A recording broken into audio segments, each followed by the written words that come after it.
সুজন, তুমি কি ভাইয়ার সাথে নামাজে যাচ্ছ? হ্যাঁ, ভাইয়া আর আমি একসাথে নামাজে যাচ্ছি। জুম্মার দিনে নামাজ না পড়লে হয় বলো? আচ্ছা, সাবধানে যেও। চিকু, যাই নামাজ লাগবে না, তুলে রাখো। সাবধানে থেকো যান, ঠিক আছে? এসে সবাই মিলে একসাথে খাবো। ফি আমানিল্লাহ। ভাইজান, ঈদের তো আর কিছুদিন বাকি আছে, গরু কিনতে কবে যাবেন? চলো কালকে যাই, তুমি আর আমি মিলে দুজনে একসাথে। কিন্তু ভাইজান, আমি আজকেই বিকেলে বাড়িতে চলে যাব।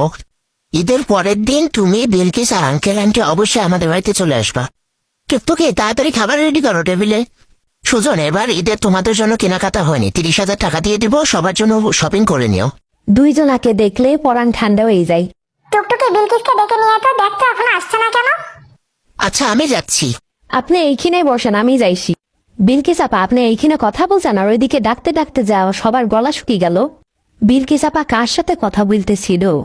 কারোর সাথে প্রেম টেম করছে নাকি? বিলকিস, তুই যেহেতু ঈদের দিন আসবি না, সকাল সকাল ঈদের পরের দিন কিন্তু চলে আসবি। মা, আমি আর সুজন শুধু আসবো না, আমার শ্বশুর শাশুড়িকেও নিয়ে আসবো এ বাড়িতে।